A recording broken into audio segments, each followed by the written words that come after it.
Hi, it's an absolutely beautiful day in the middle of June. Nothing but blue sky, buzzing insects and singing birds. Thought you might like to come on a quick tour to see what's buzzing in my garden, where all the bees are, maybe give you a few ideas, bit of inspiration as to what you might plant in your own garden to bring in more life. So, come with me. This, of course, is comfrey, one of my absolute all-time favourite plants for bees, and obviously the bees' favourite too. Not the most colourful plant in the world, but it's just buzzing with bumblebees right now. Just listen.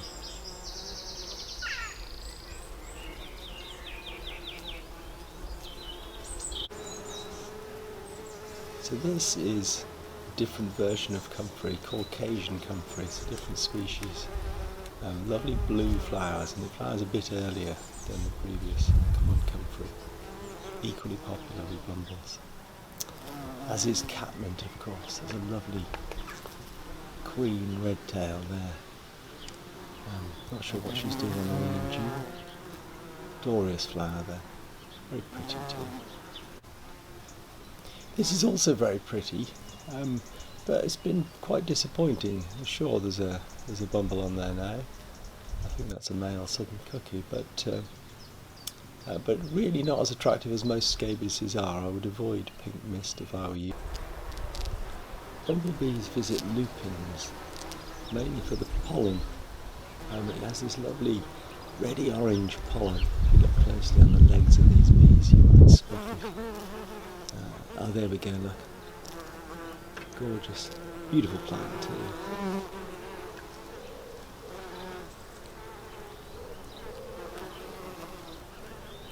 Let's just take a little break from the flowers for a second and go over to the pond. I just spotted something interesting. Look. There's a pair of common red damselflies mating. The male's the one sort of at the front, up in the air. He's gripping the female by the back of her neck with his specially modified genitals. Clever trick. Back to the bees. Phacelia. Gorgeous American annual plant. Bees love it, and isn't it pretty? And geranium. There are lots of hardy geraniums that are really attractive to insects, but this one, Geranium Rozanne, came out top in a recent trial we did.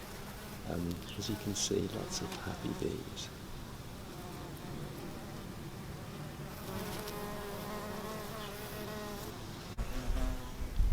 In terms of flowering period, probably the longest flowering plant in my garden is this. It's Erysimum, perennial wallflower, a variety called Boll's Mauve, and it flowers more or less 12 months of the year, although the peak of flowering is in May and June. Foxgloves, on the other hand, only flower for a few weeks, but aren't they fantastic? Loved by longer-tongued bumblebees such as these common carders. They're going in and out. Lovely native wildflower. This is Chives. Lovely little herb, favoured by short-tongued bumblebees, unlike the foxglove. And very tasty, added to an omelette too.